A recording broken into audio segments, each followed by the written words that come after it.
বিসমিল্লাহির রহমানির রহিম। কি খবর তোমাদের, কেমন আছো তোমরা সবাই? তোমাদের সবাইকে শুভেচ্ছা এবং স্বাগতম হচ্ছে আমাদের আজকের মোস্ট ইম্পর্টেন্ট যে টপিকটা, ত্রিকোণমিতি বা ট্রাইগোনোমেট্রি, যেটা তোমাদের ক্লাস 9, 10 অথবা এসএসসি পরীক্ষার্থী ইন শর্ট তোমাদের জন্য সম্পূর্ণ নিউ একটা টপিক এবং সব থেকে গুরুত্বপূর্ণ একটা টপিক।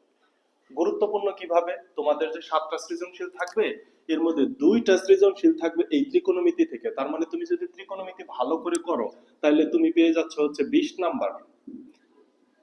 ত্রিকোণমিতি বলতে 9.1, 9.2 এবং চ্যাপ্টার 10, এই তিনটা মিলে হচ্ছে ত্রিকোণমিতি। তোমরা এইবার যারা 2025-এ ক্লাস 10-এ আসো অর্থাৎ 26-এর পরীক্ষার্থী, তোমাদের জন্য এই দশম চ্যাপ্টারটা নেই, কিন্তু যারা ক্লাস 9-এ আসো 2025-এ তাদের জন্য দশম চ্যাপ্টারটাও আছে। সো এসএসসি ক্যান্ডিডেটদের জন্য ত্রিকোণমিতির গুরুত্বটা তো এইটুকুতেই বোঝা যায়। 20 মার্ক এখান থেকে শুধু সৃজনশীল আসবে, এমসিকিউ যদি অ্যাড করো তাহলে ধরো আরো 5 মার্ক, টোটাল 25 মার্কের অ্যান্সার করতে হবে এই ত্রিকোণমিতি থেকে। এরপর তুমি যখন এইচএসসি ক্যান্ডিডেট হবা, ইন্টারমিডিয়েটে উঠবা, তখন দেখবা ইন্টারমিডিয়েটে এমন কোনো চ্যাপ্টার নাই যেই চ্যাপ্টারে ত্রিকোণমিতির ব্যবহার নাই। তুমি ক্যালকুলাস করো, বলবিদ্যা করো, যাই করো, ত্রিকোণমিতি তোমাকে একদম ভালোভাবে জানতে হবে। এর জন্য ত্রিকোণমিতির বেসিক ক্লাস থেকে শুরু করে এসএসসির ত্রিকোণমিতি তোমার অনেক ভালো করে শিখে যাওয়া উচিত, সেটা জেনারেল ম্যাথের ত্রিকোণমিতি হোক অথবা হায়ার ম্যাথের ত্রিকোণমিতি হোক। এখন কথা হচ্ছে ত্রিকোণমিতির বেসিকের শেষ নাই, অনেক বিস্তর ইতিহাস আছে, কোথা থেকে ত্রিকোণমিতি চিন্তা শুরু হলো, কেন আমরা ত্রিকোণমিতি করব, কি কি সেক্টরে ত্রিকোণমিতি ব্যবহার করা যায়, এগুলা নিয়ে এই সম্পূর্ণ একটা ক্লাস দেওয়া যায়। আমার চেষ্টা থাকবে চ্যাপ্টারে ঢোকা শুরুতে সব থেকে অল্প কথা বলে, একদম শর্টকাট কথা বলে, যেগুলা না বললেই নয়, এইভাবে চ্যাপ্টারে ঢুকে যাওয়া। কারণ তোমরা ত্রিকোণমিতি অনেকেই স্কিপ করো এবং অনেকেই ত্রিকোণমিতির ম্যাথ মুখস্থ করে ফেলো, এই ত্রিকোণমিতি ফিলই করতে পারো না। ফিল করে বুঝে ত্রিকোণমিতির ম্যাথ করা অনেক গুরুত্বপূর্ণ। সো চ্যাপ্টার শুরু করার আগে এই হচ্ছে গোছানো কথাবার্তা। তোমরা একটু মনোযোগ দাও, আমার সাথে সাথে একটু নোট করার চেষ্টা করো। আমি কথা দিচ্ছি ইনশাআল্লাহ ত্রিকোণমিতি আমি এমন ভাবে করাবো। এবং তোমরা জানো আমি বোর্ড কোশ্চেন লাস্টে যে অনেকেই একদম অনেকগুলো সৃজনশীল বোর্ড কোশ্চেন করায়, আমি চ্যাপ্টারের শুরুতেই, চ্যাপ্টার যখন করাইতে থাকবো আমি তখনই কোন কোন ম্যাথ কি কি ভেরিয়েশনে বোর্ডে আসছে তখনই আমি 70-80% বোর্ড কোশ্চেন সলভ করাই ফেলবো। তার মানে শুধু বোর্ড কোশ্চেন তুলে যে সলভ করানো এটা না, কোন ম্যাথটা বোর্ডে আসছে, ওইটার ভেরিয়েশন কি কিভাবে আসতে পারে, সকল কিছু আমি চ্যাপ্টারের ভিতরে করাই ফেলবো। সো মনোযোগ দিতে হবে, আমার সাথে একটু কোঅপারেট করতে হবে, একটু নোট করতে হবে, তাইলে আমার পক্ষে খুব সুন্দর করে ত্রিকোণমিতি বোঝানো সম্ভব হবে। আচ্ছা চলো আমরা কথায় ঢুকে যাই। খুব অল্প কথায় কিভাবে ত্রিকোণমিতির ভিতরে ঢোকা যায়। সর্বপ্রথম ত্রিকোণমিতি যে শব্দটা, এই ত্রিকোণমিতি শব্দটাকে আমরা একটু অর্থ বুঝি। সেটা তুমি ইংরেজি শব্দটাও নিতে পারো, বাংলা শব্দটাও নিতে পারো। বাংলাটাই ফার্স্টে নাও। ত্রি শব্দের অর্থ কি? তিন। ত্রি শব্দের অর্থ তিন। আর কোন তো কোনি, এটা নিয়ে তো কোনো কথা নাই। মিতি, মিতি মানে হচ্ছে পরিমাপ, অর্থাৎ তিন কোণের পরিমাপ নিয়ে যে সেক্টরে আলোচনা বা কথাবার্তা হয় তাকে বলা হয় ত্রিকোণমিতি। ইংরেজিতেও যদি তুমি করো ট্রাই, ট্রাই মানে হচ্ছে থ্রি। গোণ, এই যে এখানে দেখো গোণ, গোণ মানে হচ্ছে অ্যাঙ্গেল বা কোণ। মিট্রি, মিট্রি মানে হচ্ছে পরিমাপ, তিন কোণের পরিমাপ। তাহলে তিন কোণের পরিমাপ নিয়ে যেহেতু কথাবার্তা বলবো, তাহলে তিনটা কোণ আছে এই ধরনের আবদ্ধ একটা ক্ষেত্রফলের নাম তোমরা বলো তো। তিনটা কোণ আছে এই ধরনের একটা আবদ্ধ ক্ষেত্রফলের নাম হচ্ছে ত্রিভুজ। দেখো, একটা কোণ, দুইটা কোণ, তিনটা কোণ, তিনটা কোণ আছে এই ধরনের আবদ্ধ একটা ক্ষেত্রফল হচ্ছে ত্রিভুজ। এরপরে যদি তুমি চতুর্ভুজ নাও, ষড়ভুজ, পঞ্চভুজ, অষ্টভুজ নাও, সেইগুলোতে কোণ আছে কিন্তু অনলি তিনটা কোণ নাই, একাধিক কোণ আছে। আরেকটা মজার জিনিস দেখো, তিনটা বাহু দ্বারা আবদ্ধ সব ক্ষেত্রফল হচ্ছে ত্রিভুজ। এর থেকে ছোট ক্ষেত্রফলের একক আর তুমি পাবা না। অর্থাৎ আমি যেটা বোঝাতে চাচ্ছি, যখন তুমি চতুর্ভুজ নিচ্ছ তখন তোমার মিনিমাম 4টা বাহু লাগতেছে, যখন তুমি পঞ্চভুজ, ষড়ভুজ, ষষ্ঠভুজ, অষ্টভুজ নিবা, যত বেশি ভুজ বাড়তে থাকবে বাহুর সংখ্যা তত বাড়তে থাকবে। অর্থাৎ ক্ষেত্রফলের সবচেয়ে ক্ষুদ্র একক তো আমরা ত্রিভুজকেই বলতে পারি। তাহলে এই ত্রিভুজ সম্পর্কে যদি আমি ডিটেলস পড়াশোনা না করি তাহলে তো আমার জন্য একটু প্রবলেম হয়ে যায়। আচ্ছা, এখন কথা হচ্ছে এই যে যে তিনটা কোণ আছে এই ধরনের একটা আবদ্ধ ক্ষেত্রফল হচ্ছে ত্রিভুজ, এবং ত্রিকোণমিতি বলতে ত্রিভুজ সম্পর্কিত আলাপ আলোচনায় বলা হয়েছে। ত্রিকোণমিতি বলতে ত্রিভুজ সম্পর্কিত আলাপ আলোচনায় বলা হয়েছে।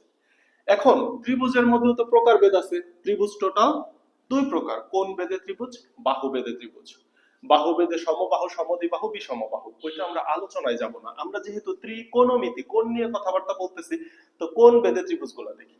কোন বেদে ত্রিভুজ হচ্ছে সমকোণী ত্রিভুজ, সূক্ষ্মকোণী ত্রিভুজ। যে ত্রিভুজের সবগুলা কোণ সূক্ষ্মকোণ তাকে বলা হচ্ছে সূক্ষ্মকোণী ত্রিভুজ। আরেকটা ধরো স্থূলকোণী ত্রিভুজ, যে ত্রিভুজের একটা কোণ স্থূলকোণ তাকে বলা হচ্ছে স্থূলকোণী ত্রিভুজ। ভালো কথা, আমার ত্রিকোণমিতিটা কোন ত্রিভুজের জন্য প্রযোজ্য? সেটা কি সমকোণী, সূক্ষ্মকোণী না স্থূলকোণী? কোন ত্রিভুজে ত্রিকোণমিতি ব্যবহার হয়? কথা হচ্ছে সবগুলা ত্রিভুজেই ত্রিকোণমিতি ব্যবহার হবে, সমকোণী, সূক্ষ্মকোণী, স্থূলকোণী। কারণ এখানে কিন্তু ফিক্সড করে বলে নাই, তোমাকে শুধু বলছে ত্রিকোণমিতি, তিন কোণ রিলেটেড যে পরিমাপ।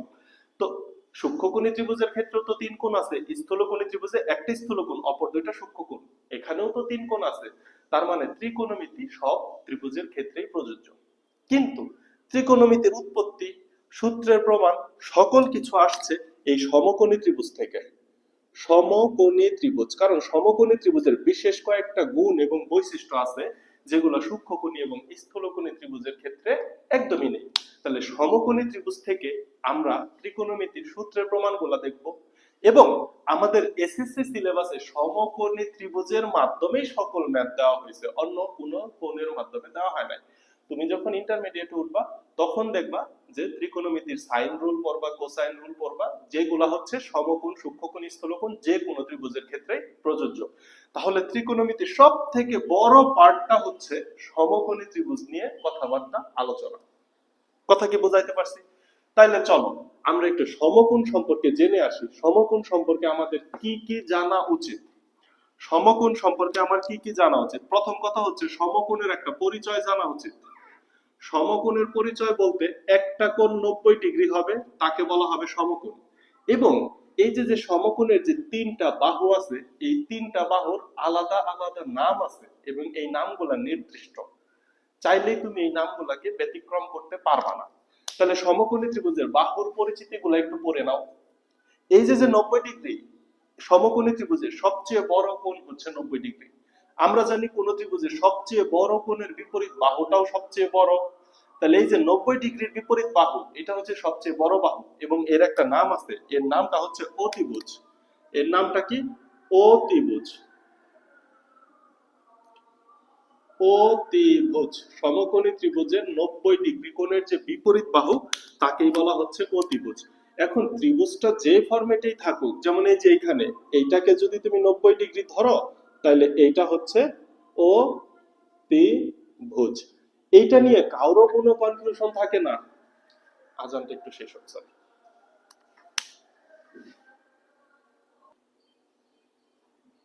হ্যাঁ দেখো, তাহলে আমরা কি বলতেছিলাম? আমরা বলতেছিলাম হচ্ছে 90 ডিগ্রি এর বিপরীত বাহুটা অতিভুজ। এটা কখনোই চেঞ্জ হবে না, কখনোই কনফিউশনে পড়বা না। ত্রিভুজটা যেই শেপই হোক, এইটাও একটা সমকোণী ত্রিভুজ হতে পারে। এই যে মনে করো যে এখানে 90 ডিগ্রি, এটা যদি 90 ডিগ্রি হয় তাহলে তুমি স্পষ্টভাবে বলতেছো এটা অতিভুজ।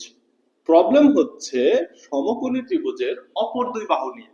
অপর দুই বাহুকে তোমাদের বইয়ের ভাষায় বলা হয় সন্নিহিত বাহু এবং বিপরীত বাহু।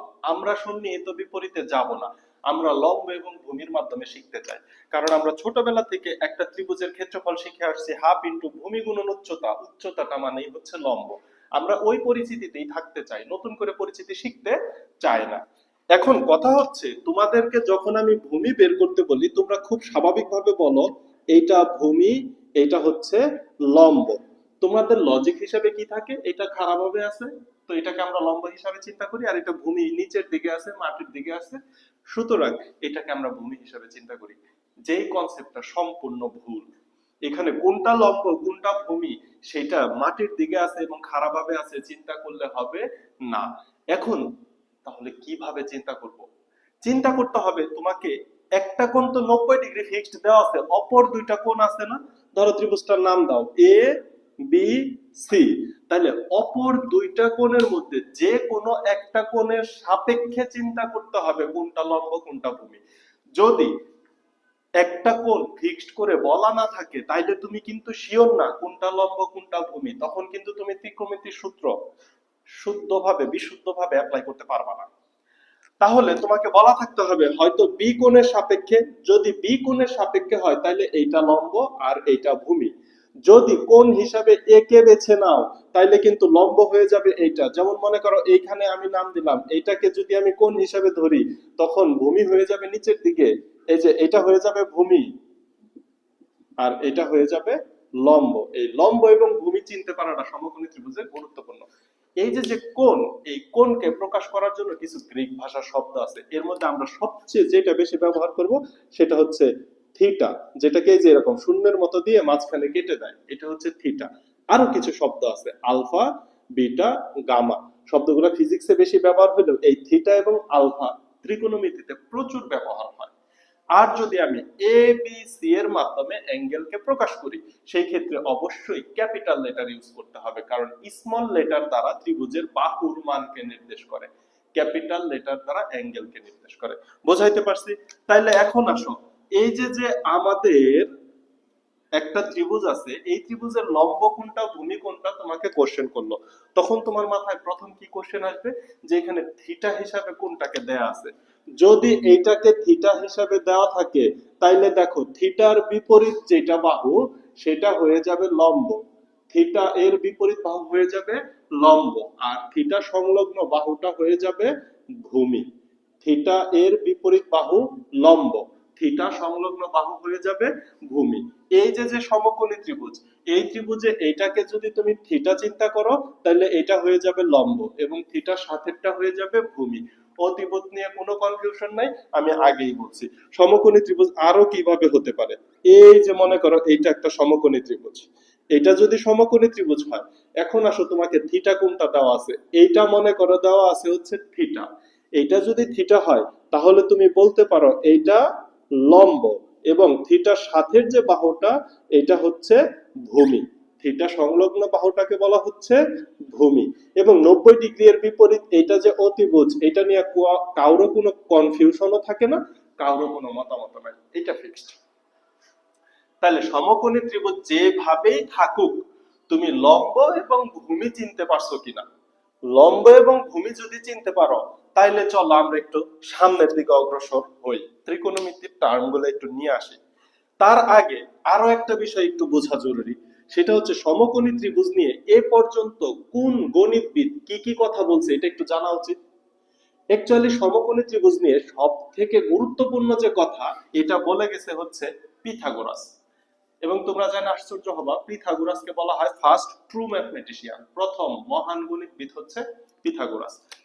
পিথাগোরাস কি বলে গেছে যে যদি সমকোণী ত্রিভুজের সাপোজ এইটা হচ্ছে থিটা, তাহলে এই যে লম্ব হচ্ছে এক্স, ওয়াই হচ্ছে ভূমি যদি হয় তাহলে অতিভুজের মান হবে √x² প্লাস y²।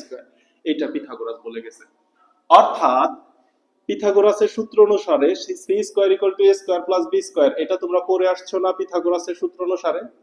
অতিভুজের উপর বর্গ সমান সমান অপর দুই বাহুর উপর বর্গের যোগফল। অতিভুজের উপর বর্গক্ষেত্রের ক্ষেত্রফল সমান সমান লম্ব দ্বারা বর্গক্ষেত্র এবং ভূমি দ্বারা বর্গক্ষেত্র অঙ্কন করলে যে ক্ষেত্রফল পাবো তাদের যোগফলের সমান হবে অতিভুজের উপর অঙ্কিত বর্গক্ষেত্রের ক্ষেত্রফল। কথাটা পিথাগোরাস বলছে। এখন পিথাগোরাসের কথা থেকে আমরা কি পাই?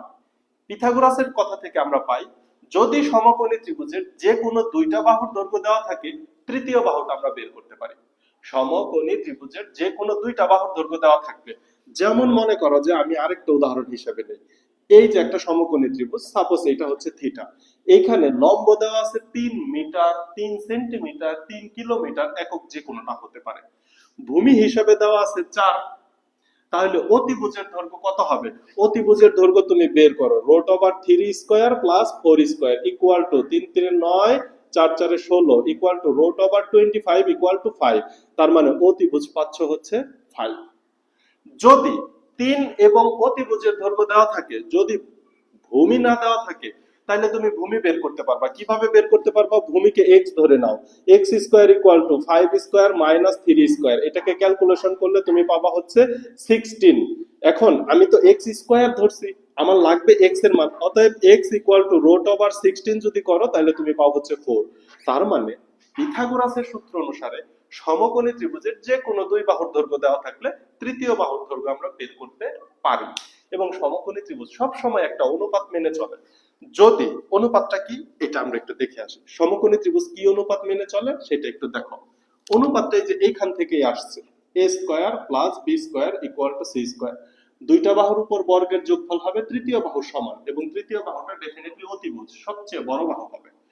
এই থিওরি অনুযায়ী যদি সমকোণী ত্রিভুজের একটা বাহু 3 হয়, আরেকটা বাহু 4 হবে, একটা বাহু 3 হলে আরেকটা বাহু 4 হবে, আরেকটা বাহু 5 হবে, সব সময় এই অনুপাত মেনে চলবে। তা না হলে সে সমকোণী ত্রিভুজ হবে না, অন্য কোনো ত্রিভুজ হবে, সূক্ষ্মকোণী হবে অথবা স্থূলকোণী হবে। যদি একটা বাহু 6 হয়, একটা বাহু যদি 8 হয়, আরেকটা 10 হতে বাধ্য। একটা বাহু যদি 5 হয়, আরেকটা বাহু যদি 12 হয়, আরেকটা বাহু 13 হতে বাধ্য। এইভাবে অসংখ্য সমকোণী ত্রিভুজ অঙ্কন করা যায়। তার মানে আমরা দেখলাম সমকোণী ত্রিভুজের বাহুগুলো সবসময় একটা অনুপাত মেনে চলে, এবং এই অনুপাতটা ফিক্সড। সমকোণী ত্রিভুজের বাহুগুলো সবসময় একটা অনুপাত মেনে চলে, এই অনুপাতগুলো ফিক্সড। যেহেতু একটা ফিক্সড অনুপাত মেনে চলে, তাহলে তাদের একটা ফিক্সড নাম দেওয়া দরকার। অনুপাতগুলো যেহেতু ধ্রুবক, সেম, পরিবর্তন হচ্ছে না, তাহলে তাদের একটা নাম দেওয়া দরকার। যেমন তোমরা যখন বৃত্তের কাজ করো তখন তোমরা পাই পাইছো না, পায়ের মান 3.141416। কেন? পরিধিকে ব্যাসার্ধ দ্বারা ভাগ করব, 2 পাই আর কে 2r দ্বারা ভাগ করব, ভাগ করলে সবসময় 3.1416 পাচ্ছি, একটা ফিক্সড রাশি পাচ্ছি। এই জন্য রাশিটার একটা নাম দিয়ে দিছে, রাশিটার নাম হচ্ছে পাই। রাশিটার নাম কি? পাই। এটা বৃত্তের ক্ষেত্রে একটা ধ্রুবক সংখ্যা। মহাকর্ষ ধ্রুবক জি এর মান দিয়ে দিছো, সবসময় একটা ফিক্সড ধ্রুবক মান পাওয়া যায়, এই জন্য তাকে জি দ্বারা প্রকাশ করছো। তাহলে সমকোণী ত্রিভুজে এখানে লম্ব আছে, অতিভুজ আছে, ভূমি আছে, অতিভুজ আছে, বিভিন্ন বাহুর মধ্যে অনুপাতটা হতে পারে। সুতরাং এইখানে শুধু পাই অথবা জি একটা ফিক্সড রাশি দ্বারা তো অনুপাত দিতে পারো না, এট লিস্ট 6টা রাশি লাগবে। কারণ কি? আমরা টোটাল 6টা অনুপাত পাই। তাহলে কি কি অনুপাত পাই চলো একটু দেখে নেব। তার আগে আরেকটা কথা বলে নিই।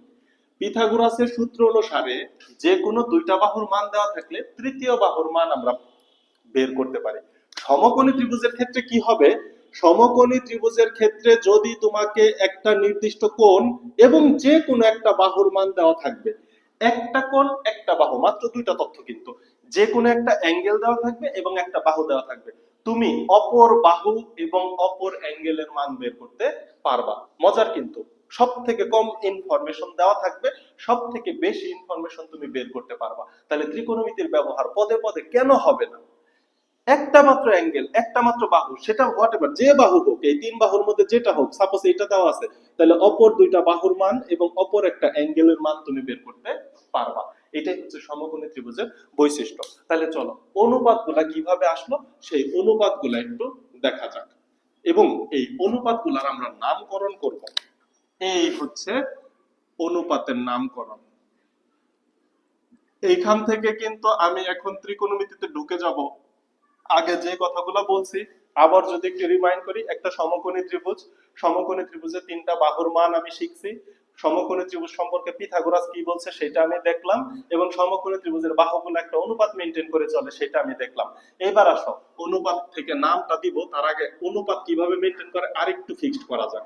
মনে করো এটা হচ্ছে একটা কোণ, কোণকে যে ডিগ্রি দ্বারা প্রকাশ করা হয় এটা তো তোমরা জানো, 20 ডিগ্রি, 30 ডিগ্রি, 40 ডিগ্রি, 60 ডিগ্রি, যে কোনো কিছুই হতে পারে। আমরা সাধারণত 0 degree, 30 degree, 45 degree, 60 degree, 90 degree, এই কয়েকটা কোণের মান আমরা মনে রাখবো, মুখস্থ রাখবো। এটা 9.2 তে আলোচনা করব। এর মাঝখানে কি অ্যাঙ্গেল নাই? আছে তো, সেগুলো ক্যালকুলেটরে ব্যবহার করে ফেলবো। এখন আমি যেটা বোঝাতে চাচ্ছি, মনে করো এটা একটা সমকোণী ত্রিভুজ, এটা সমকোণ, এটা যদি এটা তো 90 ডিগ্রি পসিবলই না, কারণ সমকোণটা হচ্ছে 90 ডিগ্রি হয়। এটা যদি 30 ডিগ্রি হয়, এবার একটা নাম দেওয়া যাক সমকোণী ত্রিভুজের, এই হচ্ছে এ বি সি। তুমি কি জানো যে এ শীর্ষের বিপরীত বাহুকে ছোট হাতের এ, ত্রিভুজের বাহুগুলোকে স্মল লেটার দ্বারা প্রকাশ করে, বি শীর্ষের বিপরীত বাহুকে ছোট হাতের বি, সি শীর্ষের বিপরীত বাহুকে ছোট হাতের সি দ্বারা প্রকাশ করা হয়। এখন মনে করো আমার উপরের ত্রিভুজটা অনেক বড় একটা ত্রিভুজ, এই যে 30 ডিগ্রি, এই এ মনে করো যে অনেক বড় একটা মান, এ হচ্ছে কিলোমিটার এককে, সিও কিলোমিটার এককে। এখন তুমি ছোট্ট একটা ত্রিভুজ অঙ্কন করছো, এটাও একটা সমকোণী ত্রিভুজ, খুবই ছোট, কিন্তু এখানে অ্যাঙ্গেল হচ্ছে 30 ডিগ্রি। এখানে অ্যাঙ্গেল হচ্ছে 30 ডিগ্রি। 30 ডিগ্রি অ্যাঙ্গেল যদি হয়, আবার তুমি নাম দাও এ বি সি, তাহলে এই যেটা হবে ছোট হাতের সি, এটা বি, এটা এ। মজার কথা কি জানো, এটা ত্রিভুজ ছোট, ত্রিভুজ ছোট হলে অ্যাঙ্গেল 30 ডিগ্রি কিন্তু থাকবে, অ্যাঙ্গেল আবার ছোট হয়ে যাবে না। বুঝো কারণ কি, এই যে মনে করো যে এখানে একটা কোণ অঙ্কন করছি, এই কোণটা হচ্ছে 30 ডিগ্রি। এখন কোনো কারণে যদি আমি এই বাহুকে টেনে লম্বা করি, তার মানে কিন্তু এই অ্যাঙ্গেলের মানের পরিবর্তন হবে না। সুতরাং বড় ত্রিভুজে এটা যদি 30 ডিগ্রি হয়, ছোট ত্রিভুজেও এটা 30 ডিগ্রি হওয়া সম্ভব। সদৃশকোণী ত্রিভুজের কনসেপ্ট যদি তোমরা জানো অথবা পরবর্তীতে জানবা। আচ্ছা, তাহলে কথা হচ্ছে এই যে এখানে সি কে এ দ্বারা ভাগ করলে, যেহেতু এটা থিটা, তাহলে সি হচ্ছে লম্ব, তুমি বলতেই পারতেছো। এ হচ্ছে ভূমি, এটাও তুমি বলতে পারতেছো। আর বি হচ্ছে অতিভুজ, বি হচ্ছে অতিভুজ। তুমি যদি সি কে এ দ্বারা ভাগ করো, তাহলে এখানে তুমি যে অ্যান্সার পাবা, এই ছোট ত্রিভুজের সি কে এ দ্বারা ভাগ করলে তুমি সেম অ্যান্সার পাবা। ওই যে বললাম অনুপাত সমান, অর্থাৎ ত্রিভুজের বাহু যতই বড় হোক, ভাগ করলে সেম পাবা। কিভাবে?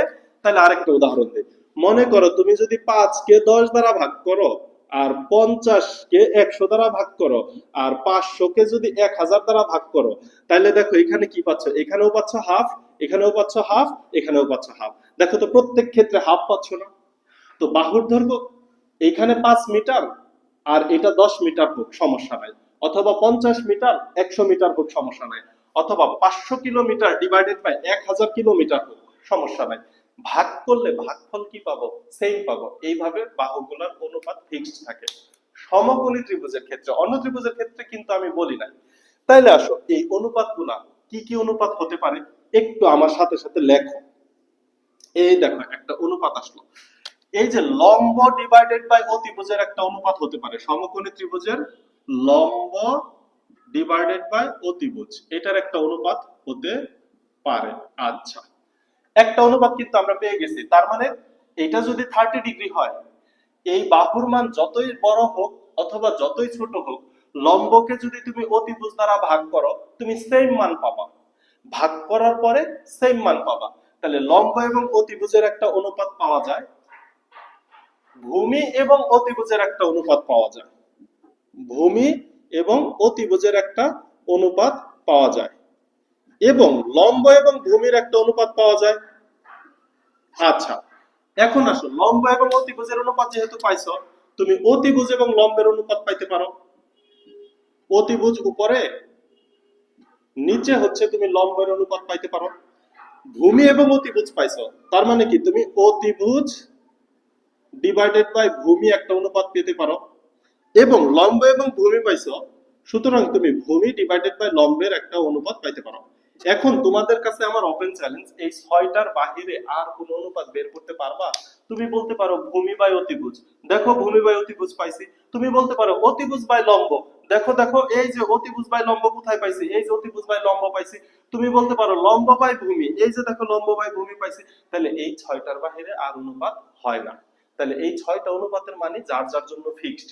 যখন অ্যাঙ্গেল হবে 30 ডিগ্রি, এই অ্যাঙ্গেল যদি 45 ডিগ্রি হয়, তাহলে অনুপাতের মান চেঞ্জ হয়ে যাবে। অ্যাঙ্গেল 45 ডিগ্রি হলে অনুপাতের মান চেঞ্জ হয়ে যাবে। এখন আসো, আমি আগে এখানে অ্যাঙ্গেলকে 30 ডিগ্রি চিন্তা না করে আমি আগে অ্যাঙ্গেলকে একটু থিটা দ্বারা চিন্তা করতে চাই, পরে আমি মান বসাবো, মান বসিয়ে দেখাবো কিভাবে চেঞ্জ হচ্ছে। তার মানে এইখানে এই যে যে অনুপাতগুলা, এই অনুপাতগুলা চেঞ্জ হচ্ছে এই থিটার সাপেক্ষে। এই থিটার মান বড় ছোট হলে অনুপাতের মানও বড় ছোট হচ্ছে। তার মানে যার জন্য মান চেঞ্জ হয়, যে সমীকরণকে রিপ্রেজেন্ট করে, তাকে আমরা চলক বলি।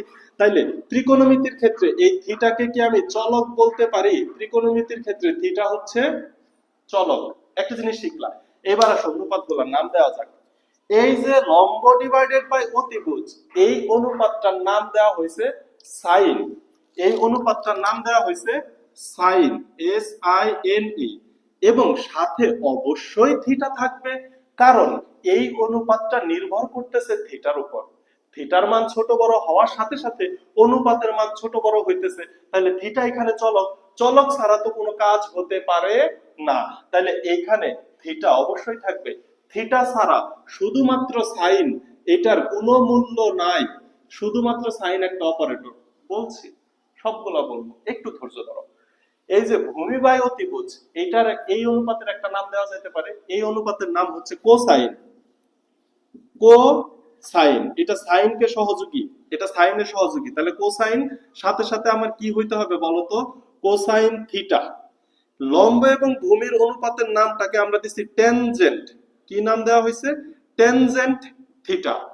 এখন কথা হচ্ছে সাইন, কোসাইন, টেনজেন্ট এগুলা ব্যবহার করা বেশ জটিল, নামগুলা বারবার বড় করে লিখতে হয়। এর জন্য একে আমরা একটু ছোট করছি। তাহলে সাইন এর বিপরীত অনুপাত, সাইনের সহযোগী বলা হয় কোসাইন, এবং টেনজেন্ট হচ্ছে লম্ব বাই ভূমির অতিভুজ অনুপাত। এগুলাকে আমরা একটু ছোট করে লিখবো। দেখো, এইগুলাকে ছোট করে লেখা যায়। ছোট করে এইটাকে লেখা যায় সাইন থিটা, এটাকে লেখা যায় কস থিটা। কোসাইনকে ছোট করে কস, ট্যানজেন্টকে ছোট করে লেখা যায় ট্যান থিটা। এই যে দেখো অনুপাতগুলো নিয়ে চলে আসছি। তাহলে sign theta, cos theta, tan theta. তাহলে সাইন, কস, ট্যান এগুলা দ্বারা কি নির্দেশ করে এবার একটু বুঝো। তোমার মনে করো ম্যাথের মধ্যে কোন জায়গায় লেখা আছে সাইন, কোন জায়গায় লেখা আছে কস, কোন জায়গায় লেখা আছে ট্যান। ভালো কথা। তাহলে সাইন কস ট্যান দ্বারা কি বোঝায়? অ্যাকচুয়ালি সাইন কস এবং ট্যান দ্বারা কিচ্ছু বোঝায় না। কারণ কোন ম্যাথের মধ্যে যদি এরকম থাকে 5 - 2, তাহলে এই 2 নির্দেশ করতেছে কি 5 থেকে 2 বাদ দিবা, অ্যানসার হবে 3। কিন্তু কোন ম্যাথের মধ্যে যদি এমনি একটা দাগ দেওয়া থাকে, তাহলে এই দাগ দ্বারা কি নির্দেশ করে? কিছুই নির্দেশ করে না। তার মানে সাইন কস ট্যান প্লাস মাইনাস গুণ ভাগ ব্র্যাকেট এইগুলাকে বলা হয় ম্যাথের ভাষায় অপারেটর। কি বলা হয়? অপারেটর। কি বলা হয় তাদের? অপারেটর। অপারেটর অর্থ কি? তাদের নিজস্ব কোনো ভ্যালু নেই, তারা ম্যাথে দিক নির্দেশনা প্রদান করে। অপারেটরের বৈশিষ্ট্য কি? তাদের নিজস্ব কোনো ভ্যালু নেই, তারা ম্যাথে দিক নির্দেশনা প্রকাশ করে যে ম্যাথটা কোন দিকে অগ্রসর হবে। তাহলে সাইন কস ট্যান, শুধু যদি সাইন থাকে, শুধু যদি কস থাকে, শুধু যদি ট্যান থাকে, তাহলে তাদের কোনো মূল্য নেই। তাদের সাথে অবশ্যই চলক হিসেবে থিটা থাকতে হবে। থিটার মান ছাড়া সাইন কস ট্যান এরা একদম ভ্যালুলেস, একদম মূল্যহীন। কথা কি বুঝাইতে পারছি? এইবার আসো, এখন একটা কথা দেখো। এই যে যে সাইন থিটা দ্বারা আমি লম্ব এবং অতিভুজের অনুপাতকে বোঝাচ্ছি। এইখানে দেখো অতিভুজ এবং লম্ব এটার একটা অনুপাত হতে পারে, এবং এই অনুপাতটা কি সাইন অনুপাতের একদম বিপরীত। সাইন দ্বারা আমি লম্ব এবং অতিভুজ বোঝাই, তাহলে সাইনের বিপরীত অনুপাতকে বলা হয় কোসেক। সাইনের বিপরীত অনুপাতকে বলা হয় কোসেক থিটা। তাহলে সাইন থিটা দ্বারা লম্ব বাই অতিভুজ, কোসেক থিটা দ্বারা বোঝায় অতিভুজ বাই লম্ব। তাহলে সাইন থিটা এর বিপরীত অনুপাত হচ্ছে কোসেক থিটা। কস থিটা দ্বারা ভূমি এবং অতিভুজের অনুপাত বোঝাচ্ছে, কস থিটা দ্বারা ভূমি এবং অতিভুজ। তাহলে কস থিটার বিপরীত অনুপাত হচ্ছে সেক থিটা। সেক থিটা দ্বারা তাহলে বোঝাবে হচ্ছে অতিভুজ ডিভাইডেড বাই ভূমি। এইখানে দেখো টেন থিটা দ্বারা বোঝাচ্ছে লম্ব বাই ভূমি, তাহলে লম্ব এর বিপরীত অনুপাত হবে কট থিটা। তাহলে কট থিটা দ্বারা বোঝাচ্ছে হচ্ছে ভূমি বাই লম্ব। কট থিটা দ্বারা কি বোঝাচ্ছে? ভূমি বাই লম্ব। তাহলে sign, cos, ten, cosec, sec, কট, এই টোটাল 6টা ত্রিকোণমিতিক অনুপাত নিয়ে আসছি। এখন তুমি তো এসএসসি তে ফার্স্ট 6টার নাম শুনলা। এখন তুমি ঠান্ডা মাথায় থাকতে পারো, এই 6টা যদি তুমি একবার বুঝা ফেলো, ইন্টারমিডিয়েট প্লাস হায়ার এডুকেশন সব শেষ করে ফেলবা। ত্রিকোণমিতিক অনুপাত এই 6টার বাহিরে আর কোনো নাম আসবে না। Sign, cos, ten, sign, cos, ten, cosec, sec, কট, এই 6টার বাহিরে আর কোনো নাম আসবে না। এবার সাইন থিটা দ্বারা আমরা কি বোঝাচ্ছি? লম্ব বাই অতিভুজ, কস থিটা ভূমি বাই অতিভুজ, টেন থিটা লম্ব বাই ভূমি। এইটা তো এখন দেখলা যে হ্যাঁ খুব ভালো লাগতেছে দেখতে, কিন্তু একটু পরেই ভুলে যাবা।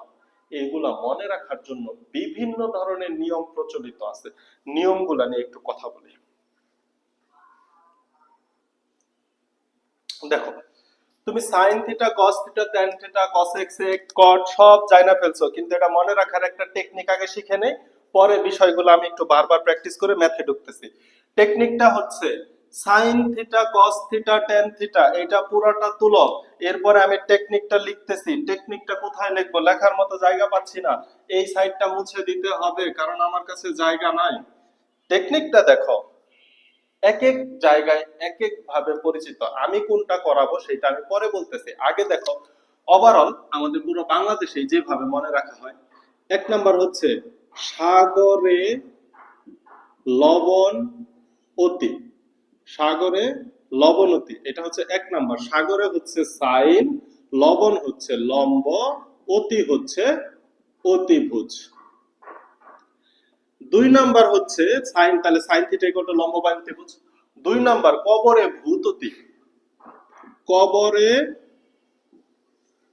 কবরে ভূত অতি, তাহলে কবর দ্বারা বোঝাচ্ছি আমরা কস থিটা, ভূত ভূ দ্বারা ভূমি, অতিভুজ দ্বারা অতি, কবরে ভূত অতি। তিন নাম্বারে আমরা যেটা পড়ি সেটা হচ্ছে টেরা লম্বা ভূত, মানে ভূতটা দেখতে খুব বাজে, টেরা লম্বা ভূত। তাহলে টেরা ততে হচ্ছে টেন থিটা, লতে হচ্ছে লম্ব এবং ভূত হচ্ছে ভূমি।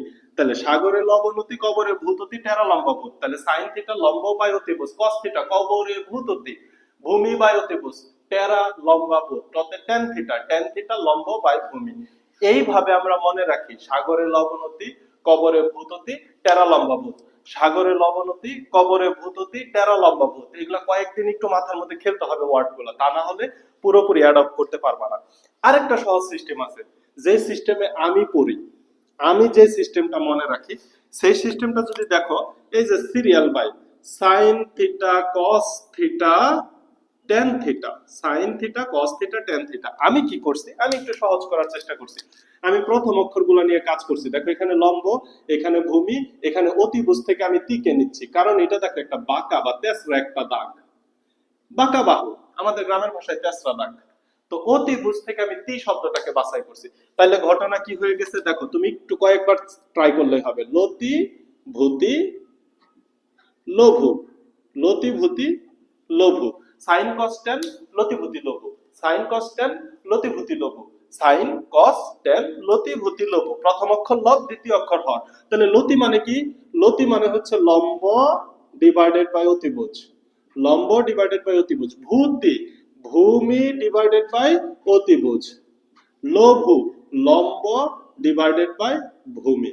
এখন আসো, তোমাকে কট থিটার মান বের করতে বলছে। কট theta equal to what, caught theta equal to what, তুমি কি জানো? কট থিটা হচ্ছে টেন থিটার বিপরীত। কট থিটা কি, টেন থিটার বিপরীত। তাহলে লতি ভূতি লঘু, লঘু তুমি দুইবার উচ্চারণ করবা লঘু, তাহলে ভূ ল, ভূ ল, ভূ মানে ভূমি, ল মানে হচ্ছে লম্ব। তোমাকে যদি বলে যে ঠিক আছে আমি বুঝলাম sec থিটা ইকুয়াল টু কট, আচ্ছা সাইডে কি দেখা যাবে? হ্যাঁ, তোমাকে যদি বলে যে sec theta equal to cot, sec theta equal to what, তুমি জানো sec থিটা cos থিটার বিপরীত, এটা কিন্তু মুখস্থ করতে হবে। sec থিটা cos থিটার বিপরীত, তাহলে cos থিটা হচ্ছে লতি ভূ তি, তাহলে তি ভূ, তি ভূ, তি মানে হচ্ছে অতিভুজ, তি ভূ, ভূ মানে হচ্ছে ভূমি। যখন তুমি পুরাটা কাজ করে ফেলবা তখন তোমার পুরাটা লিখতে হবে না, তুমি এমনি অটোমেটিক পাবা। তোমাকে যদি বলে cosec থিটা, তাহলে তুমি জানো ল তির উল্টা হচ্ছে cosec, ল তি, তাহলে তি ল, উপরে হচ্ছে তি, নিচে হচ্ছে ল, ল মানে কি লম্ব। এইভাবেও তুমি মনে রাখতে পারো। তাহলে sin cos tan sec cosec cot, এই কয়েকটাই হচ্ছে ত্রিকোণমিতিক অনুপাত। sin theta cos theta tan theta, sin theta cos theta tan theta. sin theta হচ্ছে লম্ব বাই অতিভুজ, cos থিটা হচ্ছে ভূমি বাই অতিভুজ। এগুলা মনে রাখার টেকনিকের মাধ্যমে মনে রাখতে হবে, তা নাহলে তুমি মনে রাখতে পারবে না।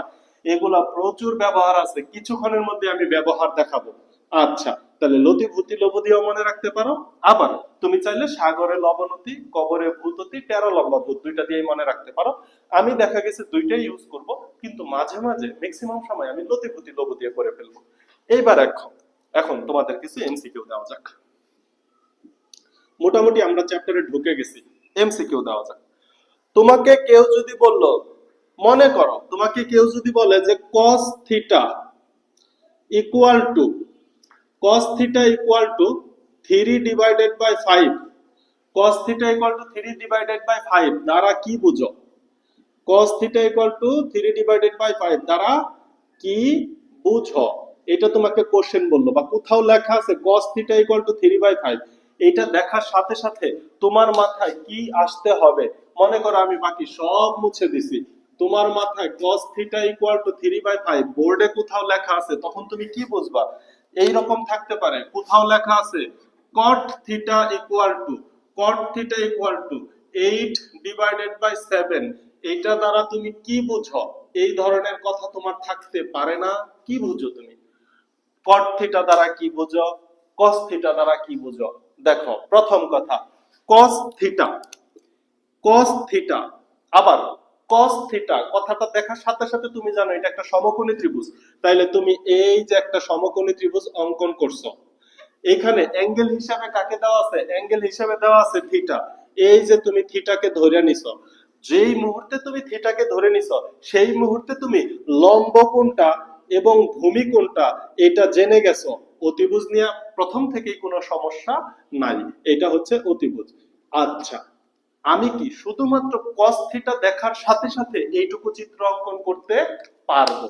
এখানে আছে cot থিটা, শুধুমাত্র cot থিটা দেখার সাথে সাথে তুমি এই চিত্রটা অঙ্কন করতে পারবা যে এটা একটা সমকোণী ত্রিভুজের কথা বলছে।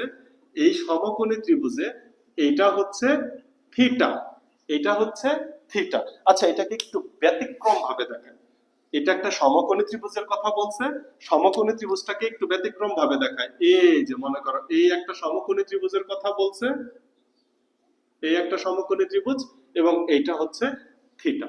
তাহলে cot theta, tan theta, sin theta, sec theta, cosec theta, এই যে যে ছয়টা অনুপাত আছে, ছয়টা অনুপাত কোথাও লেখা থাকার মানেই হচ্ছে সে তোমাকে একটা সমকোণী ত্রিভুজের কথা বলছে।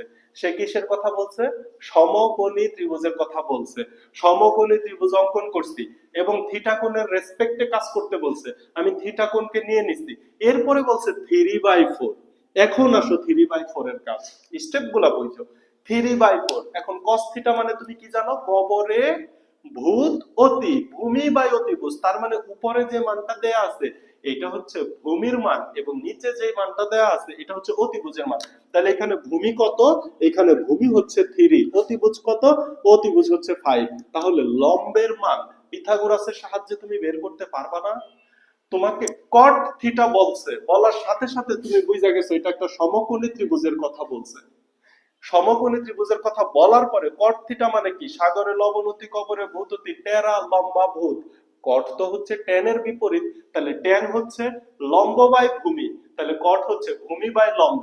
তার মানে উপরের যে মানটা এটা হচ্ছে ভূমির মান আর নিচের যে মানটা এই মানটা হচ্ছে লম্বের মান। তাহলে দেখো তো এটা যদি থিটা হয় তাহলে তুমি কি জানো না এটা ভূমি? এই ভূমির মান তুমি লিখে দিতে পারো 8 এবং এইটা হচ্ছে লম্ব হয়ে যাবে কারণ থিটার বিপরীতটা লম্ব, লম্বের মান হয়ে যাবে 7। এখন কি অতিভুজের মান তুমি বের করতে পারবা না? পারা তো উচিত। তাহলে কোন সমকোণী ত্রিভুজ কোথাও যদি তোমাকে বলে, মনে করো যে আরেকটা উদাহরণ দেই, কোথাও তোমাকে বলছে যে sin theta equal two, suppose বলা আছে 5/6, এটা দ্বারা তুমি কি বুঝো? বা এটা চিত্র এঁকে দেখাও। অথবা sin থিটা ইকুয়াল টু 5/6 হলে, sin থিটা ইকুয়াল টু 5/6 হলে cos theta, tan theta, sec theta এর মান নির্ণয় করো। এই দেখো আমরা কিন্তু তোমার 9.1 চ্যাপ্টারে ফার্স্টের ম্যাথ করে ফেলতেছি। sin থিটা ইকুয়াল টু 5/6 হলে cos theta, tan theta, sec theta এর মান নির্ণয় করতে বলছে। চমৎকার। sin থিটা ইকুয়াল টু 5/6 হলে, আচ্ছা এখানে 5/6 তো আমি একটু মানে অতিভুজের মান জানি, এই ধরনের একটা সমকোণী ত্রিভুজ ব্যবহার করি, তা নাহলে আমরা আবার ক্যালকুলেটর ব্যবহার করতে হবে। তো আমি এইভাবে ব্যবহার করতে পারি। মনে করো যে এটা হচ্ছে 5, নিচে হচ্ছে 13। sin থিটা ইকুয়াল টু 5/13 হলে cos theta, tan theta, sec থিটার মান বের করো। তাহলে এইটা একটা ত্রিকোণমিতিক অনুপাত বের করতে বলছে, আর নতুন তিনটা ত্রিকোণমিতিক অনুপাতের মান। এবার আসো স্টেপটা দেখো। sin থিটা কথাটা দেখার সাথে সাথে আমি জানি এটা একটা সমকোণী ত্রিভুজ, তাহলে আমার প্রথম কাজ হচ্ছে একটা সমকোণী ত্রিভুজ অঙ্কন করে ফেলা। আমি একটু উপরে অঙ্কন করি। এই হচ্ছে আমার সমকোণী ত্রিভুজ। যেহেতু এখন আমার স্বাধীনতা, আমি আমার সুবিধা মতো থিটা ধরে নিব। তাহলে এইটাকে যদি আমি থিটা ধরে নিই তাহলে এইটা হচ্ছে লম্ব আর এই যে এটা হয়ে গেছে ভূমি। এবার sin থিটা মানে তুমি কি জানো? সাগরে লবণ অতি, তার মানে এইটা হচ্ছে লবণ বা লম্ব আর নিচেরটা হচ্ছে অতিভুজ। লম্ব এবং অতিভুজ দেওয়া আছে। তাহলে লম্বের মান কত দেওয়া আছে একটু বসাও। এখানে লম্বের মান দেওয়া আছে হচ্ছে 5, অতিভুজের মান দেওয়া আছে 13। এখন যদি তুমি পিথাগোরাসের সূত্র জানো, তুমি ভূমির মান বের করতে পারো। ভূমির মান হচ্ছে 12। ভূমির মান কত? 12। এখন আসো তুমি cos থিটার মান বের করো। cos থিটা ইকুয়াল টু, আমি কি জানি cos থিটা ইকুয়াল টু কি জানি আমি বলো তো? কবরে ভূততি অথবা ভূতি, লতি ভূতি, ভূমি বাই অতিভুজ, ভূমি বাই অতিভুজ। এখানে ভূমি হচ্ছে 12, অতিভুজ হচ্ছে 13। আমাকে tan থিটার মান বের করতে বলছে। tan থিটা ইকুয়াল টু কি? লতি ভূতি লঘু, 3 নম্বরে tan থিটা। লতি ভূতি লঘু, লম্ব বাই ভূমি, অথবা টেরা লম্বা ভূত। tan থিটা ইকুয়াল টু লম্ব বাই ভূমি, লম্ব বাই ভূমি। এখানে লম্ব কত আছে? 5, ভূমি কত আছে? 12। এই দেখো কি চমৎকার ভাবে ম্যাথগুলো হয়ে যাচ্ছে। এবার তোমাকে sec থিটার মান বের করতে বলছে। তাহলে তুমি করো sec থিটা ইকুয়াল টু কি জানো? sec থিটা হচ্ছে cos থিটার বিপরীত। দেখো cos থিটার মান 12/13, তাহলে এটা হয়ে যাবে 13/12। এইটা অ্যান্সার। কথা কি বুঝাইতে পারলাম? সমকোণী ত্রিভুজ কি ক্লিয়ার হলো? তাহলে সমকোণী ত্রিভুজ থেকে ত্রিকোণমিতিক অনুপাত আসছে। লম্ব এবং অতিভুজের অনুপাতকে কে নিয়ে আসছে? Sine theta. লম্ব এবং অতিভুজের অনুপাতকে নিয়ে আসছে সাইন থিটা। ভূমি এবং অতিভুজের অনুপাতকে নিয়ে আসছে কস থিটা। লম্ব এবং ভূমির অনুপাতকে নিয়ে আসছে টেন থিটা। তাদের বিপরীত অনুপাতও আছে। সাইন থিটার বিপরীত অনুপাত কসেক থিটা, কস থিটার বিপরীত অনুপাত সেক থিটা, টেন থিটার বিপরীত অনুপাত কট থিটা। তাহলে এইখান থেকে আমি তো লম্ব ভূমি এগুলা জানলাম। যেহেতু বিপরীত অনুপাত আছে, আমি দুই একটা সূত্র একটু জেনে নেই। 1 নম্বরে আসো। 1 নাম্বার, সাইন থিটা এর বিপরীত অনুপাত হচ্ছে কসেক থিটা। তাহলে তুমি সাইন থিটা ইকুয়াল টু 1/কসেক থিটা লিখতে পারো, কারণ সাইন থিটার বিপরীত হচ্ছে কসেক। সাইন থিটার বিপরীত হচ্ছে কসেক। তাহলে দেখো তো তুমি কসেক থিটার পরিবর্তে কি লিখতে পারো? কসেক থিটার পরিবর্তে 1/sin থিটা লিখতে পারো না? কসেকের পরিবর্তে 1/sin থিটা লিখতে পারো না? 2 নাম্বার, cos থিটা এর বিপরীত অনুপাত হচ্ছে sec theta, that means 1/sec theta. তাহলে তুমি sec থিটা এর বিপরীত কি লিখতে পারো? 1/cos থিটা লিখতে পারো না? 3 নাম্বার, tan থিটা এর বিপরীত অনুপাত হচ্ছে cot theta, that means 1/cot theta. বিপরীত তো, মাঝখানে আমি সমান চিহ্ন দিছি। তাহলে cot থিটা ইকুয়াল টু তুমি 1/tan থিটা লিখতে পারো না? এইখানে আরো একটা ভেরি ভেরি ইম্পর্টেন্ট আছে। ভেরি ভেরি ইম্পর্টেন্ট হচ্ছে 4 নাম্বার। সেটা কি?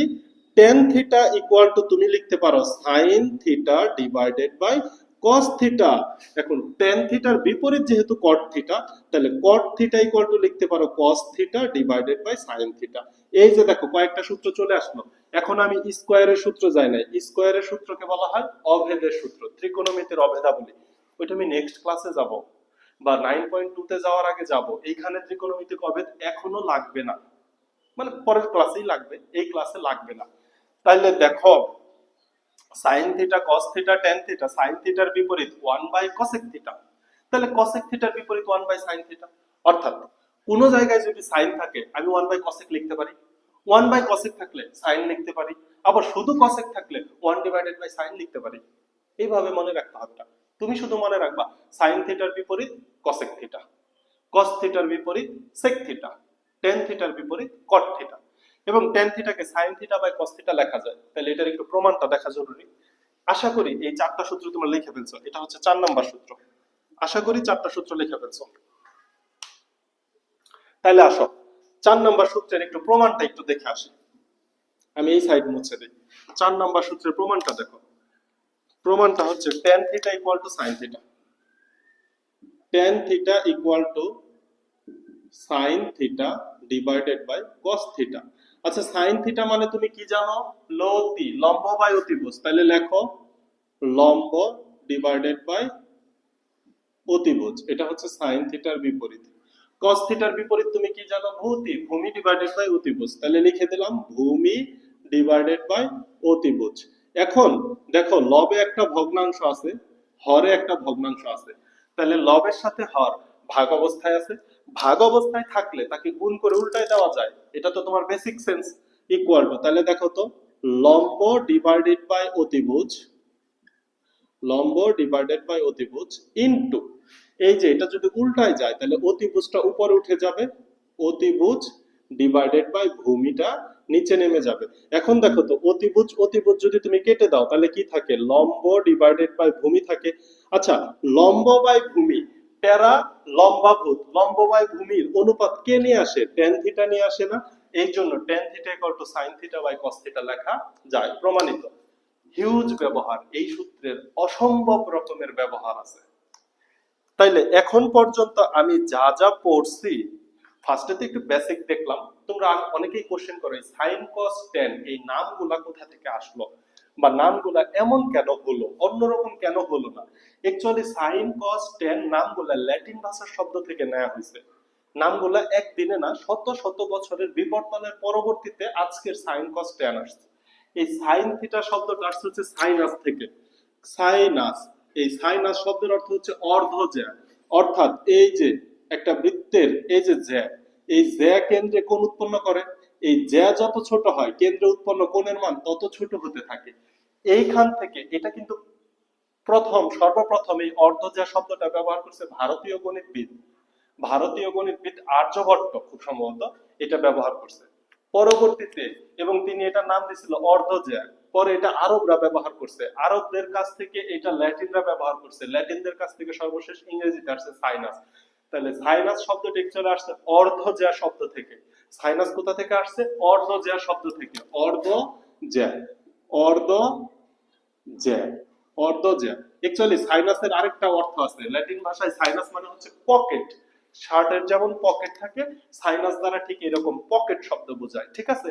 আর সাইনের সহযোগী হিসাবে আসছে কোসাইন, সাইনের সহযোগী হিসাবে আসছে কোসাইন। তারপরে যে টেন, ট্যানজেন্ট শব্দটা আসছে ঢাল থেকে। তোমরা সরল রেখা দেখছো, একটা সোজা সরল রেখা, এই একটা ঢালু সরল রেখা, এটা কতটুকু ঢালু, একটা রাস্তা, একটা সিঁড়ি, একটা বিল্ডিং, একটা পাহাড়, এটা কতটুকু ঢালু, এগুলো বোঝা হয় হচ্ছে tan থিটা দ্বারা। আমি যখন এদের মানটা নির্ণয় করে দেখাবো 9.2 তে, তখন বলবো, এখন না বলি তখন বলবো। তো এই মানগুলা খুবই লজিক্যাল, স্টেপ বাই স্টেপ অনেক ভেঙে ভেঙে ভেঙে ভেঙে নামগুলা তোমাদের মাঝে আসছে। এই জন্য আমরা যেহেতু বাংলাদেশি, আমরা অর্ধ জ্যা হইলে রিলেট করতে পারতাম, কিন্তু সাইন কস ট্যান এই নামগুলোর সাথে আমরা আপাতত পরিচিত না, কিন্তু এই যে এখন পরিচিত হয়ে যাবা, সাইন কস ট্যান পরিচিত হয়ে যাবা। তাহলে চলো আমি 9.1 এর ম্যাথে ঢুকে যাব, একটু ম্যাথে ঢোকা যাক, আরো কথা ম্যাথ করতে করতে বলি। এই দেখো তোমাদের বইয়ের 2 নাম্বার ম্যাথটা আমি করে ফেলছি, এখন 3 নাম্বার ম্যাথ। ত্রিকোণমিতি নিয়ে কথা বলতে গেলে বলতে বলতে কথার কোনো শেষ নাই। ম্যাথ করতে করতে আরো কিছু কথা আমরা শুনবো। তোমরা যারা ধারাবাহিকভাবে ক্লাস করবা তারা সম্পূর্ণ ক্লাসের কনসেপ্ট বুঝতে পারবে এবং ফিল করতে পারবে আশা করি। আর যারা ধারাবাহিকভাবে করবা না, তারা যেখানে সুবিধা মনে করো অফলাইন অনলাইন সেখান থেকে করে নিও, বাট ত্রিকোণমিতি স্কিপ করার চিন্তা মাথা থেকে বাদ দিয়ে দাও যদি সায়েন্স পড়তে চাও বা হায়ার এডুকেশন চাও। তো দেখো কোশ্চেন দেখো দেওয়া আছে 15 cot a equal to 8 হলে তোমাকে sin এবং sec এর মান বের করতে বলছে। আমরা যতটুকু কনসেপ্ট শিখছি, আমরা এখনো কিন্তু কোনো সূত্র শিখি নাই। এই কনসেপ্টের মাধ্যমে সৃজনশীল অ্যানসার করা যায়, বিশ্বাসই করবা না, শুধুমাত্র এই কনসেপ্টটুকুর মাধ্যমে সৃজনশীল অ্যানসার করা যায়। দেখো 15 cot a equal to 8, তাহলে cot a কথাটার সাথে সাথে আমি জানি এখানে সমকোণী ত্রিভুজ নিয়ে কথাবার্তা বলা হয়েছে, এবং অ্যাঙ্গেল হিসাবে দেওয়া আছে a কে, অ্যাঙ্গেল হিসেবে কাকে দেওয়া আছে, এ দেওয়া আছে। তাহলে দেখো তো যেটা দেওয়া আছে তাকে আমরা একটু বিশ্লেষণ করে নেই। গিভেন হচ্ছে 15 cot a, এর মান দেওয়া আছে 8। এই 15 এর বাম সাইডে কি কাজ, তাকে ডান সাইডে নিয়ে নাও। cot a equal to 8 divided by 15। এখন এই কথাটুকু দেখার সাথে সাথে তুমি জানো এটা একটা সমকোণী ত্রিভুজের কথা বলছে। তাইলে সমকোণী ত্রিভুজের একটা চিত্র অঙ্কন করে ফেলো। এই হচ্ছে তোমার কাঙ্ক্ষিত সমকোণী ত্রিভুজ। এই সমকোণী ত্রিভুজে অ্যাঙ্গেল হিসাবে এ কে দিছে, তো এই যে এটা হচ্ছে এ। এইবার বি কাকে ধরবো, সি কাকে ধরবো, বাকি যে যার কি ইচ্ছা তাকে ধরে দাও, এটাকে বি ধরো, এটাকে সি ধরো।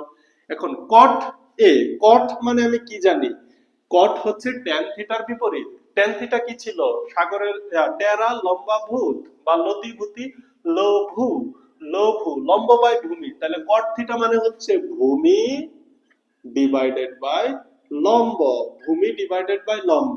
তাহলে উপরের 8, এই 8টা হচ্ছে ভূমির মান এবং 15টা হচ্ছে লম্বের মান।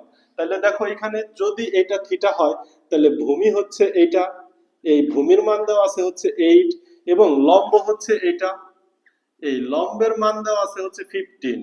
তাহলে তুমি বলো অতিভুজের মান কত হবে? অতিভুজের মান, এই অতিভুজের মান কত হবে? অতিভুজ ধরো x equal to root over 8 square plus 15 square equal to খুব সম্ভবত 17 হয়। 8 স্কয়ার মানে কি রুট ওভার 64 প্লাস 15 স্কয়ার মানে কি 2 টু 5 ইকুয়াল টু, দাঁড়াও আমি একটু ক্যালকুলেটরটা চাপ দেই, মনে তো নাই, মুখস্থ তো করি নাই। তাইলে দেখো কি করতে হবে, root over 8 square plus 15 square equal to 17। হ্যাঁ, এই ঝাপসা ঝাপসা মনে আছে আর কি, ফুল মনে নাই। তাহলে এই যে অতিভুজের মান হচ্ছে 17। একক হিসাবে মিটার, কিলোমিটার, সেন্টিমিটার যে কোনো কিছুই হতে পারে, তোমাদের একক বের করতে হবে না, কারণ sign theta, cos theta, tan theta এদের কোনো একক থাকে না। কেন একক থাকে না?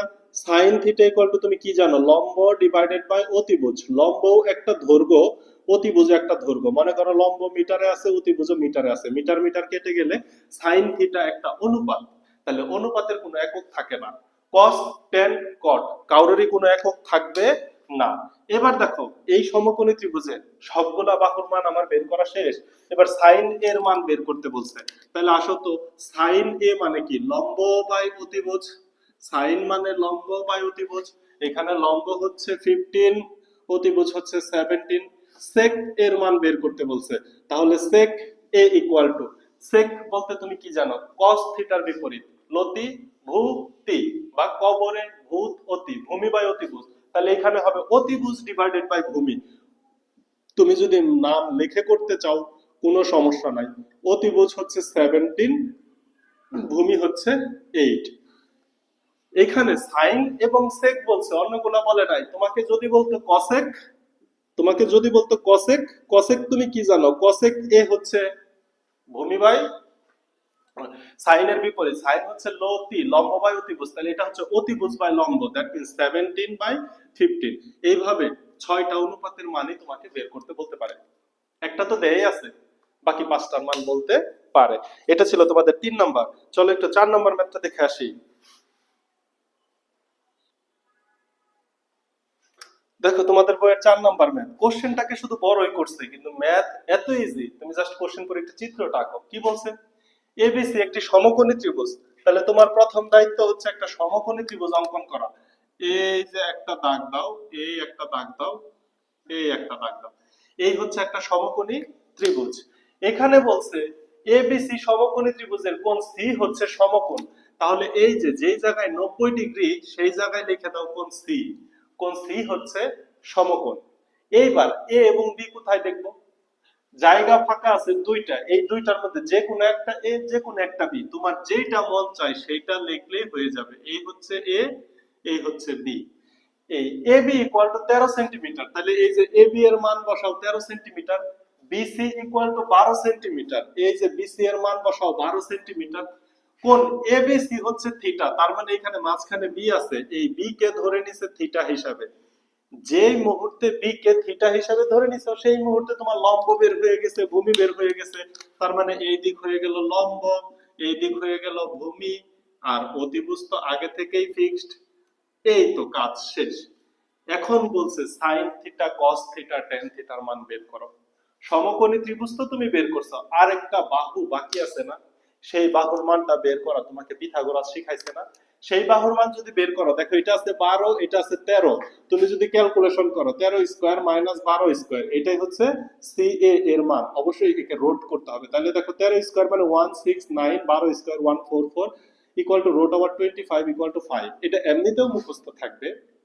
এসি এর মান হচ্ছে 5 সেন্টিমিটার। এসি এর মান কি 5 সেন্টিমিটার। তাহলে ত্রিভুজের সবগুলা বাহুর মান তুমি জেনে গেছো না। এইবার তোমাকে সাইন থিটা এর মান বের করতে বলছে, ম্যাথ তো শেষ। সাইন থিটা ইকুয়াল টু কত, সাগরে লবণ অতি, লবণ মানে লম্ব ডিভাইডেড বাই অতিভুজ। এটা লিখতে হবে না, এটা আমি তোমাদের বোঝার জন্য লিখতেছি।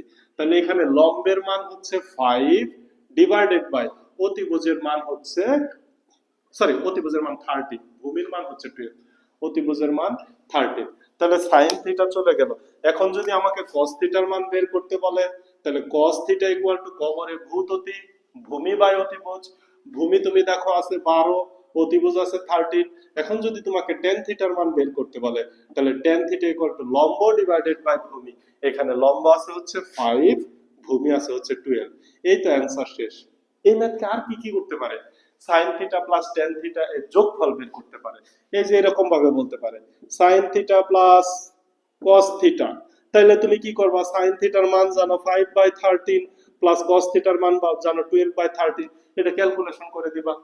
তোমাকে tan theta minus cot theta বলতে পারে, sec theta minus cosec theta বলতে পারে। তুমি তো আগে মান বের করবা, পরে সরল অঙ্ক কি তুমি পারো না? একদম সিম্পল। তো চলো 5 নাম্বারটাও একটু দেখি। দেখো 5 নাম্বার ম্যাথটা কি বলছে? এবিসি একটি সমকোণী ত্রিভুজের কোণ বি সমকোণ। এবিসি সমকোণী ত্রিভুজের কোণ বি হচ্ছে সমকোণ। এই হচ্ছে তোমার চিত্র। দাও এবিসি সমকোণী ত্রিভুজ। এই যে সমকোণের জায়গায় লিখে দাও কোণ বি কে। বাকি যে কোণটা যে কোনো দিকে ধরতে পারো। এই যে মনে করো এবিসি সমকোণী ত্রিভুজ এবিসি। আমি একটা চালাকি করতেছি, সেটা কি জানো? আমি এইদিকে তাকায় দেখছি অ্যাঙ্গেল হিসাবে এ কে বলছে। সো এ কে যদি আমি উপরের দিকে দেই তাহলে আমার নিচেরটা লম্ব হবে, এটা ভূমি হবে। এর জন্য অ্যাঙ্গেলকে আমি এইখানে দিলাম যাতে আমার এটা লম্ব এটা ভূমি, কারণ এইভাবে আমরা চিন্তা করে অভ্যস্ত, চিন্তা করা ইজি হয়। তাহলে দেখো সমকোণী ত্রিভুজে tan a equal to root over 3। tan theta মানে তুমি কি জানো? tan থিটা মানে কি? লম্ব ডিভাইডেড বাই ভূমি না? লম্ব ডিভাইডেড বাই ভূমি যদি হয়, এই রুট 3 নিচে মনে মনে 1 আছে না? তার মানে লম্বের মান হচ্ছে রুট ওভার 3, ভূমির মান হচ্ছে কত? 1। কারণ এখানে a কে থিটা হিসাবে ধরতে বলছে, তাহলে লম্ব ডিভাইডেড বাই ভূমি। এখন তোমার কাছে অজানা রাশি কোনটা? তোমার কাছে অজানা রাশি হচ্ছে অতিভুজ। অতিভুজের মান কিভাবে পাবা দেখো? অতিভুজ হচ্ছে CA equal to root over এই যে রুট 3 এর উপরে বর্গ প্লাস 1 এর উপর বর্গ ইকুয়াল টু রুট 3 এর উপর বর্গ স্কয়ার রুটে কাটা যায় plus 1 equal to root over 4। 4 এর বর্গমূল হচ্ছে 2। প্লাস মাইনাস নিব না, কারণ বাহুর দৈর্ঘ্য কখনো ঋণাত্মক হতে পারে না। তাহলে দেখো আমি রুট 3, 1 এবং 2 সবগুলা বাহুর মান পেয়ে গেছি। এখন তোমাকে কি বের করতে বলছে? দেখাইতে বলছে root 3 sin a cos a equal to 3/4। তাহলে লেফট হ্যান্ড সাইড কত? left side equal to root over 3 sin a into cos a equal to root over 3 into sin a। a কোণের সাপেক্ষে sin মানে কি? sin মানে হচ্ছে লম্ব by অতিভুজ। লম্ব কত আছে দেখো তো? root over 3 ডিভাইডেড বাই অতিভুজ কত আছে? 2। এবং cos a, cos মানে কি? ভূমি বাই অতিভুজ। তাহলে ভূমি হচ্ছে 1 ডিভাইডেড বাই অতিভুজ হচ্ছে 2। এটা দেখার সাথে সাথে বুঝবা যে এটা যদি থিটা হয় তাহলে এটা হচ্ছে ভূমি। তাহলে cos মানে কি? ভূমি বাই অতিভুজ। এই দেখো ভূমির মান ডিভাইডেড বাই অতিভুজের মান বসাই দিছি। তাহলে দেখো উপরে রুট 3 গুণ হইলে একটা পূর্ণ 3, নিচে 2 এবং 2 গুণ হইলে 4 equal to right hand side. একদম ইজি ম্যাথ, একদম ইজি। এটা তো 5 নাম্বার পর্যন্ত গেল, তাই না? এইবার দেখো এই সেম কনসেপ্টের সাহায্যে কত চমৎকার ম্যাথ করা যায়। তোমরা 22 নাম্বার ম্যাথটা দেখো। 22 নাম্বার এই কনসেপ্টে আমরা করে দিই। দেখো আমি মাত্র 2টা ম্যাথ তুলছি, এই 2টা ম্যাথের মাধ্যমে ইনশাআল্লাহ আজকের এই ক্লাসটা শেষ করব।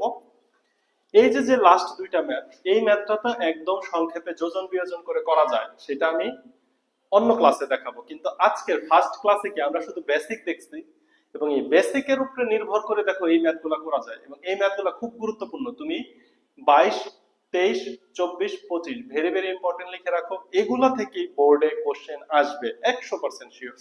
তাহলে চলো একটা একটা দেখা যাক। tan a equal to 1/√3 হলে cosec square a minus sec square a divided by cosec square a plus sec square এর মান কত? সরল অঙ্ক। প্রথম কথা, tan a যেহেতু জানো, তাহলে দেখো এগুলা অভেদের সূত্রের সাহায্যেও করা যায়। tan থেকে sec স্কয়ারে যাওয়া যায়, ওটা পরে দেখব। আমরা শুধু এখন বেসিকের উপরে। তাহলে দেখো আমি এই যে এখানে চিত্রটা অঙ্কন করে দেই। এই tan a, তাহলে এটাকে দাও a b c। তাহলে a কোণকে থিটা ধরো। tan মানে কি? লম্ব বাই ভূমি। তার মানে উপরেরটা হচ্ছে লম্বের মান, এই যে এই 1 হচ্ছে লম্বের মান এবং রুট ওভার 3 হচ্ছে ভূমির মান, তাই না? tan মানে তো এটাই। তাহলে এই যে দেখো লম্ব 1, ভূমি হচ্ছে রুট ওভার 3। তাহলে অতিভুজের মান কত হবে? অতিভুজের মান কত হবে বলতো? অতিভুজ c ইকুয়াল টু হবে 1 square plus root over 3 square, এর উপরে আবার রুট, স্কয়ার রুটে কাটা গেলে এক কথায় 2। একটু আগে তুমি এটা ক্যালকুলেশন করে আসলা না? অতিভুজের মান হবে 2। অতিভুজের মান কত হবে? 2। তাইলে দেখো cosec square a minus sec square a, এদের মানটা একটু বের করে নাও, অথবা সরাসরি প্রদত্ত রাশি লেখাও তুমি বসাইতে পারো। আমি মানটা বের করে নিই। দেখো তো cosec a ইকুয়াল টু কত? cosec মানে কি? cosec হচ্ছে sin থিটার বিপরীত। sin থিটা কি শিখে আসছো? সাগরে লবণ অতি, লম্ব বাই অতিভুজ। এটা যদি থিটা হয়, এটা হচ্ছে লম্ব, আর এই যে এটা হচ্ছে অতিভুজ। তাহলে cosec কি? তার উল্টা হয়ে যাবে অতিভুজ বাই লম্ব। অতিভুজ হচ্ছে 2 ডিভাইডেড বাই লম্ব হচ্ছে 1। নিচে তো 1 লেখার দরকার নাই। এবার উভয় পক্ষ বর্গ করো, তাহলে নিচে 1 লেখার যেহেতু দরকার নাই, তুমি শুধু এটাকে লিখবা 2। উভয় পক্ষকে যদি বর্গ করে দাও তাহলে কি হয় দেখো তো? cosec square a equal two 2 দুগুণে 4, একটা পাইলাম।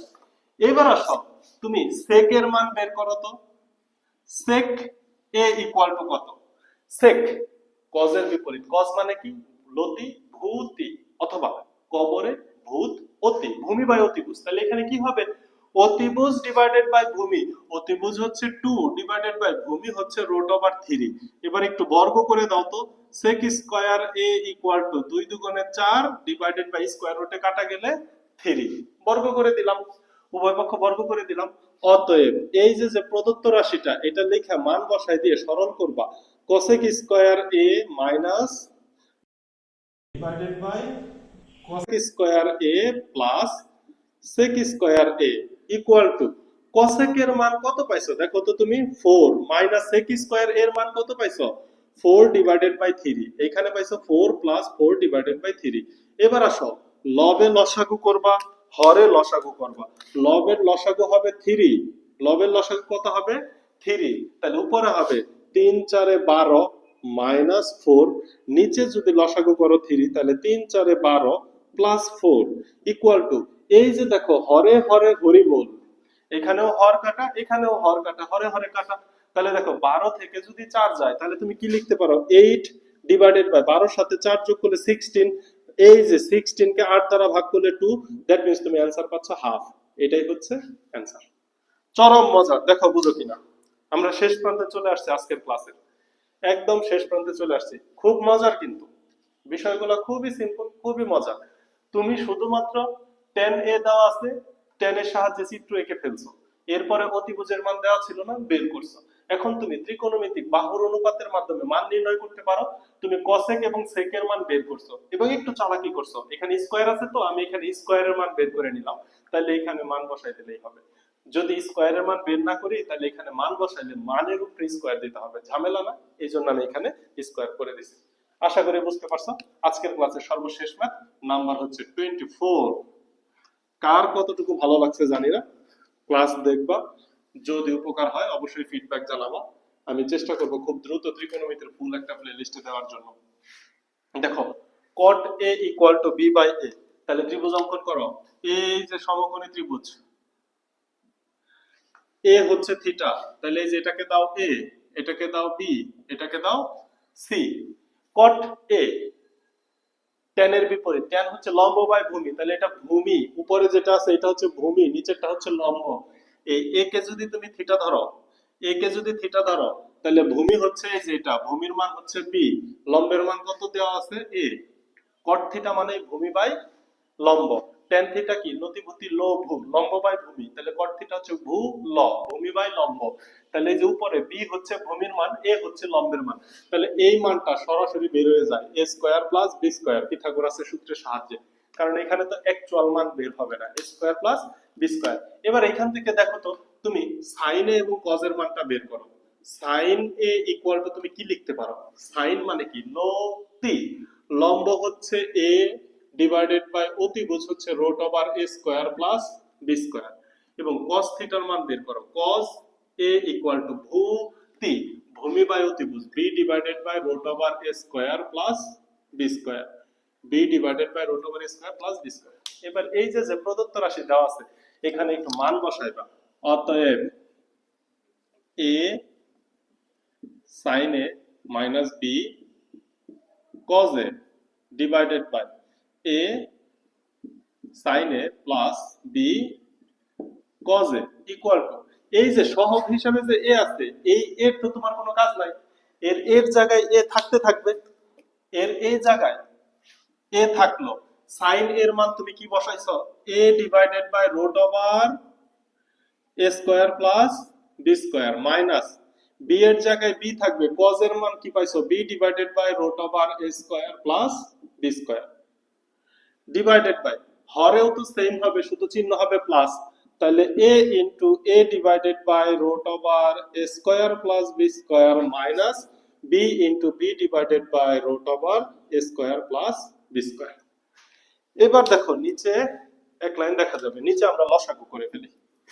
দেখো লসাগু যদি করি, লসাগুটা কি হবে, লসাগুটা হচ্ছে এই যে এই a এবং a যদি গুণ করো a স্কয়ার, b এবং b গুণ করলে b স্কয়ার, তাহলে লসাগু হবে root over a square plus b square, উপরে থাকবে হচ্ছে a square minus b square, আর হরের লসাগু হবে a square plus b square, এখানে থাকবে a স্কয়ার, নিচে তো প্লাস চিহ্ন ছিল, এখানে প্লাস হবে a square plus b square, এই b গুণ করলে b স্কয়ার হয়, লসাগু যা আছে তাই। এইবার দেখো হরে হরে কাটা যায়, কাটা গেলে কি থাকে, ইকুয়াল টু, উপরে থাকে a square minus b square divided by a square plus b square, এটাই হচ্ছে অ্যানসার। এটাকে যোজন বিয়োজন করে সংক্ষেপে করা যায়, দেখা যায়,